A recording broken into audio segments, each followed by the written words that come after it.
అజ్ఞానతిమిరంధస్య జ్ఞానాంజనశలాకయా చక్షురున్మిళితం యేన తస్మై శ్రీగురవే నమః. శ్రీచైతన్యమనోభీష్టం స్థాపితం యేన భూతలే స్వయం రూపకదా మహ్యం దదాతి స్వపదాంతికం. వాల్మీకి మహాముని ఎంత చక్కగా వారు స్వామివారిని దర్శించుకున్నారు అనే విషయాన్ని మనం ఇదివరకు చర్చించుకున్నాం. అయినా కూడా బ్రహ్మదేవుల వారు నారదమునిని వాల్మీకి మహామునికి ఇంకా స్వామివారి గురించిన తత్వబోధ చేయమని పంపించారు అని చర్చించుకున్నాం. అలాగే ఈ జ్ఞానమంతా కూడా పరంపరానుగతంగా వస్తోంది. అది స్వామివారు సూర్యదేవుడికి నేర్పిస్తే భగవద్గీత, ఆ జ్ఞానాన్ని సూర్యదేవుడు మన ఇక్ష్వాకు మహారాజుకి నేర్పించారు. అదే ఇక్ష్వాకు వంశంలో శ్రీరామచంద్రుల వారి ఆవిర్భావం కూడా జరిగింది. అంటే ఇక్కడ మనం గుర్తుపెట్టుకోవాల్సిన విషయం, ఎవరికైతే స్వామివారి గురించి చక్కగా విషయాలు తెలుస్తాయో, ఎవరైతే స్వామివారి పట్ల ఎంతో భక్తి శ్రద్ధలతో ఉంటారో, వారు చెప్పింది ఆచరిస్తారో, వారితో పాటు స్వామివారు ఎప్పుడూ ఉంటారు. ఇది భగవద్గీతలో స్వామివారు చెప్తున్నారు. ఏమని? సమూహం సర్వభూతేషు నమే ద్వేషోస్తి న ప్రియ. నాకందరూ సమానమే, ఎవరి మీద ద్వేషం లేదు, ఎవరి మీద ప్రేమ లేదు. ఏ భజంతి తుమాం భక్త్యా, అయితే నాకు ఎవరైతే భక్తితో సేవ చేస్తారో మైతే తేషు చాప్యహం, వారి యందు నేను ఉంటాను, నా యందు వారు ఉంటారు, నేను ఎప్పుడూ వాళ్ళని గుర్తుపెట్టుకుంటానంటారు. అలాగే వాల్మీకి మహాముని 60,000 సంవత్సరాలు చక్కగా తపస్సు చేసి శ్రీరామచంద్రుల వారి ధ్యానం చేసి ఆ ధ్యానాన్ని వదలకుండా తన ఆశ్రమంలో కూర్చొని ఉంటే గుర్తుపెట్టుకున్నటువంటి స్వామివారు త్రేతాయుగంలో తను ఆవిర్భవించి ప్రకటమైన తర్వాత ఇక్ష్వాకు వంశంలో బ్రహ్మదేవుల వారి చేత నారదమునికి చెప్పించారు. ఏమని? వెళ్ళి వాల్మీకి ఈ రామాయణ కావ్యాన్ని కూర్చాలి అనేటువంటి భావాన్ని కలిగిస్తూ ఇంకా తత్వబోధ చెయ్యని. అప్పుడు నారదముని రావడం జరిగింది. అందుకనే ఈ శ్రీమద్ రామాయణ మహాకావ్యంలో ఆ బాలకాండలో మొదటి శ్లోకంలో తపస్వాధ్యాయ నిరతం తపస్వీ వాగ్విదాంవరం నారదం పరిప్రపచ్చ వాల్మీకిర్ ముని పుంగవం అని చెప్పబడుతుంది. ఇక్కడ నారదముని గురించి చెప్పబడుతోంది. ఏమని చెప్పారు? వాల్మీకి మహాముని నారదముని దగ్గరికి వెళ్ళారు. ఎలాంటి వారుట వారు? తప స్వాధ్యాయ నిరతం, తపస్వి వాగ్విదాం వరం.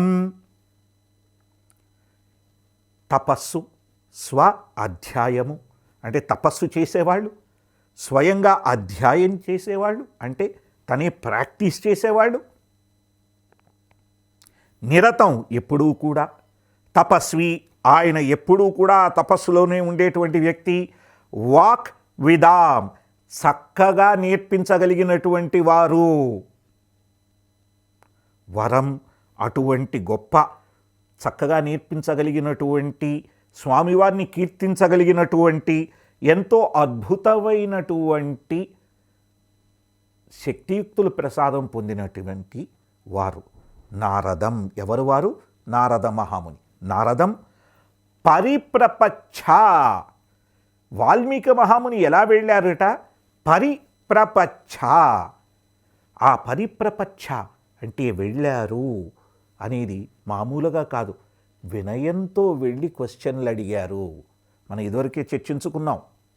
తద్విద్ధి ప్రణిపాతేన పరిప్రశ్నేన సేవయా ఉపదేక్షంతి తే జ్ఞానం జ్ఞానినః తత్వదర్శినః అని భగవద్గీతలో శ్రీకృష్ణ భగవానుడు మనకి చెప్పారు. 4వ అధ్యాయంలో 34వ శ్లోకంలోని చర్చించుకున్నాం. పరిప్రశ్నలు వేశారీనా, చాలా వినయంతో ప్రశ్నలు వేశారు. వేయడానికి వెళ్ళారు. నారదుని రాగానే వారికి నమస్కారం చేసి, వారికి పాదాభిషేకాలు చేసి, వారికి పాదాభివందనం చేసి, ఆ తరువాత వారిని క్వశ్చన్ అడగడానికి సిద్ధపడ్డారు. ఎందుకు? తప స్వాధ్యాయ. ఈ శ్లోకంలో మనం ఒక్కొక్క పదాన్ని అర్థం చేసుకుంటూ వెళ్ళడం చాలా ముఖ్యం. మెల్లిమెల్లిగా అర్థం చేసుకుంటూ వెళదాం. తపహ అనేటువంటి శబ్దం యొక్క అర్థం తీసుకుంటే 2 అక్షరాలు ఉన్నాయి. త ప. తకారం, తకారం సౌఖ్యముచ్యతే. తకారం తరణముచ్యతే. తకారం రక్షించేది, తకారం ఆనందాన్ని ఇచ్చేది. అందుకనే స్వామివారి నామం చూశారంటే తారక నామం, తారక రామం. తరింపచేసేటువంటిది, రక్షించేటువంటిది. తపము అంటే ఏదైతే రక్షిస్తుందో, ఏదైతే తరిస్తుందో. పా, పా శబ్దానికి అర్థం ఏమిటి? ఆ పరమపురుషుడి దర్శనాన్ని ఇప్పిస్తుందో. పశ్యంతి చూడగలుగుతాం. పాపం విమోచయితి పాపాన్ని నాశనం చేస్తుంది. అంటే ఈ తపస్సు చేస్తూ ఉంటే తరింపజేస్తుంది, ఆ పాపాలను హరిస్తుంది, ఆ పరమపురుషుడి దర్శనాన్ని మనకు కలిగిస్తుంది. ఇక్కడ చూసారా, వాల్మీకి మహాముని 60,000 సంవత్సరాల పాటు మనం ఇదొరుకనుకున్నట్టుగా రామ రామ రామ రామ రామ రామ రామ రామ రామ రామ అంటే వారి మనస్సు నిర్మలమైపోయి స్వామివారి లీల వారికి కనబడింది. బాగుందండి, అది సత్యయుగము. మరి 1,00,000 సంవత్సరాలు వాళ్ళ జీవనకాలము. 60,000 సంవత్సరాలు ఆయన జపం చేశారంటే కుదిరింది. మరి మాకెలా కుదురుతుంది? కలియుగంలో అంత టైం ఎక్కడ ఉంది అంటే దానికే మనకి చాలా సులభమైన సొల్యూషన్ ఇచ్చారు. ఏమిటది? చాలా సులభమైన మార్గం వేదాలలో చెప్పబడింది. చైతన్య మహాప్రభువు చెప్పారు, ఇస్కాన్ సంస్థాపకాచార్యులు శ్రీల ప్రభుపాదుల వారు కూడా చెప్పారు. ఏమని చెప్పారు? ఈ కలియుగంలో హరే కృష్ణ కృష్ణ కృష్ణ హరే హరే, హరే రామ రామ రామ హరే హరే ఇది షోడశ నామ్నాం కలికల్మషునాశనం నా అతః పరతరూపాయ సర్వవేదేషు దృశ్యతే. ఇది కలిసంతరణ ఉపనిషత్తులో చెప్పబడింది. ఏమని? ఈ హరే కృష్ణ కృష్ణ కృష్ణ హరే హరే, హరే రామ రామ రామ హరే హరే అనేటువంటి 16 మాటలు కలిగినటువంటి మహామంత్రము ఇది షోడశ నామ్నాం కలి కల్మషునాశనం. కలియుగంలో ఉండేటువంటి కల్మషాన్ని, చెడునంతా తొలగించేస్తుంది. నా అతః పరతరూపాయ, దీనికంటే గొప్పదైన ఉపాయం ఇంకొకటి లేదు. ఎక్కడ? సర్వవేదేషు దృశ్యతే. అన్ని వేదాలలో వెతికినా కూడా మీరు గూగుల్ సెర్చ్ చేయక్కర్లేదు, వెతికేసి మీకు చెప్పబడింది. కాబట్టి ఎలాగైతే వాల్మీకి మహాముని పూర్తిగా మనస్సును పెట్టి ఆ రామశబ్దాన్ని జపించారో, అలాగే మనం ఎక్కడ ఉన్నా, ఏం చేస్తున్నా ఈ హరే కృష్ణ కృష్ణ కృష్ణ హరే హరే, హరే రామ రామ రామ హరే హరే అనేటువంటి మహామంత్రాన్ని మనం ధ్యానం చేస్తూ ఉంటే చక్కగా మనకి కూడా స్వామివారు మన మనసులో ఉండే కల్మషాలన్నీ పోవడంతో ఎంతో సులభంగా, ఎంతో సులువుగా మనకి ప్రకటమైపోతారు. ఆ రకంగా ఈ కలియుగంలో అది మన తాలూకు తపస్సు అవుతుంది సుమా. కాబట్టి దయచేసి మీరందరూ ఈ మహామంత్రాన్ని జపం చెయ్యండి. ఇంకా ఈ శ్లోకం గురించి మనం మళ్ళీ చర్చించుకుంటూ ముందరకు కదులుదాం. తపః తరతి పరమపురుషం ప్రాప్నోతి. ఇది రక్షిస్తూ పరమపురుషుణ్ణి ఇచ్చేటువంటి ఈ తపస్సుని నారదముని చేశారు. ఎంత దూరమయ్యా అంటే, ఆయన చేసినటువంటి తపస్సు ఎటువంటిదయ్యా అంటే, స్వామివారిని సంకీర్తనం చేసేటువంటి, స్వాధ్యాయం చేసేటువంటి తపస్సు. అంటే నిత్యం వారు స్వామివారి సంకీర్తనం చేసుకుంటూ, అందుకనే నారద తుంబురులు అంటాం కదండి, నారద తుంబుర గానం అంటాం. ఎందుకంటాము? అంత గొప్పగా భగవంతుణ్ణి కీర్తించగలిగిన శక్తి అని అర్థం.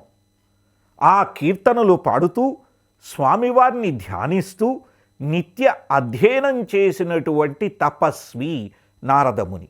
ఇక్కడ నారద అనేటువంటి శబ్దానికి అర్థం మనం తెలుసుకోవాలి.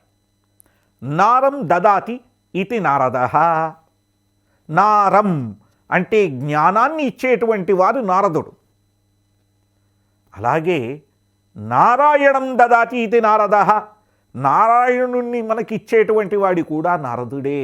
ఆ నారాయణుడిని మనకిచ్చేటువంటి నారద మహాముని మనకి ఏం నేర్పిస్తున్నారు ఇక్కడ? నేను శ్రీరామచంద్రుల వారి గురించి చెప్పడానికి వాల్మీకి మహాముని దగ్గరికి వచ్చారాయన. ఎలాగా? బ్రహ్మదేవులు వారు చెప్తే గురు పరంపరానుగతంగా వస్తే ఈ వాల్మీకి మహాముని ఆ నారదముని దగ్గరికి వెళ్ళి ఎలాగ అడుగుతున్నారు? నారదం పరిప్రపచ్చ వాల్మీకి మునిపుంగవం. ఆ నారదుణ్ణి పరిప్రపచ్చ వినయంతో ప్రశ్నలు అడిగారండి వాల్మీకి మహాముని.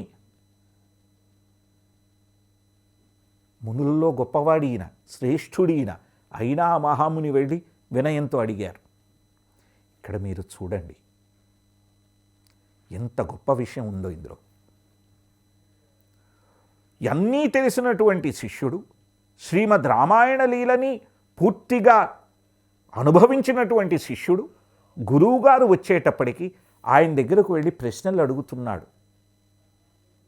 ఎందుకయ్యా అంటే ఏ శిష్యుడు కూడా ఏ రోజు కూడా తాను ఏదో చేస్తున్నాడనేటువంటి అహంకారంతో ఉంటే సరైన మార్గంలో ఉన్నట్టు కాదది.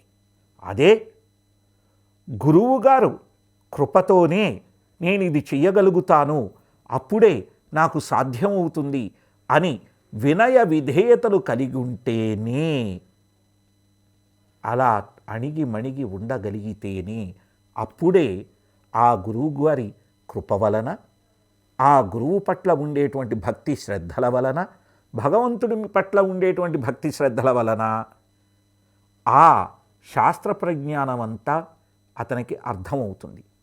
ఇదే శ్వేతాశ్వతరోపనిషత్తులో పోయినసారి చర్చించుకున్నాం. 6వ అధ్యాయం 23వ శ్లోకంలో చెప్పబడింది. యస్య దేవే పరా భక్తిర్ యథా దేవే తథా గురవు తస్యైతే కథితా హ్యర్థ ప్రకాశంతే మహాత్మనః. ఎవరికైతే భగవంతుడి మీద ఎంత భక్తి ఉందో గురువుగారి మీద కూడా అంతే భక్తి ఉంటే వాళ్ళకి ఈ అర్థాలు అలాగా తెలుస్తూ వెడుతూ ఉంటాయి, అనుభూతులు కలుగుతూ ఉంటాయి. ఇది మనకి శాస్త్రంలో చెప్పబడుతున్నది. ఎంత గొప్పగా అయ్యా అంటే ఒక దాసు రత్నాకరుడు వాల్మీకి అయ్యేంత గొప్పగా, ఆ వాల్మీకి వినయాన్ని నేర్చుకునేంత గొప్పగా, ఆ దాసు రత్నాకరుడు కరుడుగట్టిన హృదయం కలిగిన వాడు, కరుడుగట్టిన హృదయంతో ఉన్నటువంటి ఆ దాసు రత్నాకరుడి మనస్సు కరిగి వినయాన్ని నేర్చుకునేంతగా అతన్ని మార్చగలిగినటువంటి శక్తి ఆ గురు కృపకి ఉంది, ఆ మంత్రానికి ఉంది. ఆ గురువు యొక్క కారుణ్యం వల్లనే తన ఈ స్థితికి వచ్చానని తెలుసుకున్నటువంటి వాల్మీకి మహాముని ఆయన దగ్గరకు వెళ్ళి ఇలా ప్రార్థిస్తూ ఉన్నారు. ఇక్కడ మనం చక్కగా తెలుసుకోవలసిన 2 విషయాలు ఉన్నాయి. ఇది మళ్ళీ ఈ శ్వేతాశ్వతరోపనిషత్తులోనే చెప్పబడింది. తెలుసుకోదలుచుకున్నవాడు ఎలా నేర్చుకోవాలి అనేది మొదటి అధ్యాయంలో 15-16 శ్లోకాల్లో చెప్పబడింది. తిలేర్ తైలం, ఎలాగైతే నువ్వులలో నూనె ఉంటుందో అలాగే ఎలాగైతే కట్టెలలో సమిధలలో అగ్నిగుణం ఉంటుందో, ఎలాగైతే సర్పరిషు దధీనా పాలల్లో వెన్నగుణం ఉంటుందో, చూసారా? పాలల్లో వెన్నగుణం, నువ్వులలో నూనె గుణం, కట్టెలు సమిధలలో ఉన్నటువంటి అగ్నిగుణం ఎలాగైతే ఉంటుందో, ఈ శరీరంలో జీవాత్మకి తన శాశ్వత తత్వం అలా ఉంది. ఆ జీవాత్మ అక్కడుంది. సత్యం తపసా యోను పశ్యంతి అని అంటారు ఆ మంత్రంలో. ఆ గుణాన్ని ఎలా తెలుసుకోగలుగుతారట? సత్యంతోనూ తపస్సుతోనే తెలుసుకోగలుగుతారు. అంటే ఇక్కడ శ్రీరామచంద్రుల వారు సత్యవాక్ పరిపాలన అనేటువంటిది చేస్తూ యథావిధిగా నడుచుకుంటూ ఉన్నారు చూసారా. అలా సత్యాన్ని ఆశ్రయించుకొని వెడుతూ సత్వగుణంలో ఉంటూ అంతా స్వామివారి పరంగా ఆలోచిస్తూ నిత్యం ధ్యానం చేస్తూ గురుభక్తితో కలిగి ఉంటేనే నిజంగా మన అంతర్ముఖులవై మనలో ఉండేటువంటి ఆ జీవాత్మని, వారి పక్కనే ఉన్నటువంటి పరమాత్మని మనం గుర్తించగలుగుతాము. దీనికి శ్రీకృష్ణ భగవానుడు అర్జునుడికి ఆది పురాణంలో ఒక గొప్ప విషయాన్ని చెప్తారు. యోమే భక్తజనా పార్థ నమే భక్తాశ్చ తే జనా మద్భక్తానాంచ ఏద్భక్త స్థేమే భక్త తమోమత. దీని అర్థం ఏమిటి? యోమే భక్తజనా పార్థ, ఓ పార్థ, అర్జున, ఎవరైతే నేను నా భక్తుణ్ణి అని ఎవరైతే చెప్పుకుంటారో, అంటే శ్రీకృష్ణ వారి భక్తుడిని ఎవరైతే చెప్పుకుంటారో, నమే భక్తాశ్చతే జనా, నేను గొప్ప భక్తుడిని స్వామివారికి అని చెప్పుకుంటే గొప్ప భక్తులు కారటండి. మరి ఎవరు గొప్ప భక్తులు? మద్భక్తానాంచ ఏ భక్త, నా భక్తుల యొక్క ఎవరైతే భక్తులో, స్థేమే భక్త తమోమత, వాళ్లే నా నిజమైన భక్తులు. ఇందాకలా చూసారా, శ్వేతాశ్వతరోపనిషత్తులో మనం చర్చించుకున్నాం, గురువు పట్ల భక్తి, భగవంతుడి పట్ల భక్తి ఉన్నంతగా ఉంటేనే వాళ్ళకి శాస్త్రార్థాలు తెలుస్తాయని. ఇక్కడ స్వామివారు అర్జునుడికి ఆదిపురాణంలో కూడా అదే చెప్తున్నారు. ఎవరైతే నా భక్తుల యొక్క భక్తులో వాళ్లే నిజమైన భక్తులు. ఎందుకు? ఆ శాస్త్రార్థం తెలిసిన తర్వాత శాస్త్ర చక్షువులు, అంటే శాస్త్రంతో కూడుకున్నటువంటి కంటి చూపు దక్కుతుందండి. ఇది మనకి చాలా ముఖ్యం. భగవద్గీతని నేర్పించేటప్పుడు అర్జునుడికి ఆయన దివ్యమంగళ స్వరూపాన్ని చూడాలని కోరిక కలిగితే స్వామివారు తన విశ్వరూపాన్ని చూపించారు, కానీ దానికి దివ్య దృష్టిని ఇచ్చారు ఆయనకి చూడడానికి. మనం ఆయన్ని చూడాలంటే ఆయన మనకి ఎలా ఇస్తారట? గురువుగారు చెప్పినటువంటి తత్వజ్ఞానాన్ని మనం అలాగ ప్రాక్టీస్ చేస్తూ వెడుతూ ఉంటే ఆ ప్రాక్టీస్ ప్రకారం అది మెల్లిమెల్లిగా అది మనకి అర్థమవుతూ వెడుతూ ఉంటుంది. అలా అర్థమవుతూ ఉంటే, అలా మనకి బోధపడుతూ ఉంటే మెల్లిమెల్లిగా మనం చక్కగా నేర్చుకోగలుగుతాం. చూసారా, ఇది పద్ధతి. గురువు దగ్గర నుండి వినయంతో. ఎందుకు చెయ్యాలయ్యా? అది భగవద్గీతలో స్వామివారు చెప్తున్నారు కదా, తద్విద్ధి ప్రణిపాతేన పరిప్రశ్నేన సేవయ్య. పరిప్రశ్నేన పరిప్రపచ్చ ఇక్కడ చర్చించుకున్నాం. ప్రణిపాతేన అనేటువంటి శబ్దాన్ని మనం చర్చించుకుందాం. పోయినసారి మళ్ళీ చర్చించుకుందాం అనుకున్నాం, ఈసారి చర్చించుకుందాం. పాతకము అనేటువంటి శబ్దం తీసుకుంటే పాపము, చెడు. ప్రణిపాతేనా అంటే శరణాగతిలో ఉంటే ఎటువంటి పాపాలు, ఎటువంటి చెడు ఆలోచనలు, ఎటువంటి దుర్గుణాలు ఉండవు. గురువుగారి కృప వల్ల ఇవన్నీ కూడా మనస్సు నిర్మలమైపోతుంది. ఆ గురువుగారు ఇచ్చినటువంటి మంత్రాన్ని మనం స్మరించి జపించి తరించడం వల్ల కూడా అది ఆ నిర్మూలన జరుగుతుంది. కాబట్టి ఇస్కాన్ సంస్థాపకాచార్యులు శ్రీల ప్రభుపాదుల వారు చెప్పినట్టుగా మనం ఆ తపస్సు చేయాలనేటువంటి ఉద్దేశంతో హరే కృష్ణ మహామంత్రాన్ని రోజు జపం చేస్తూ తరిద్దాం, ఆనందిద్దాం. హరే కృష్ణ.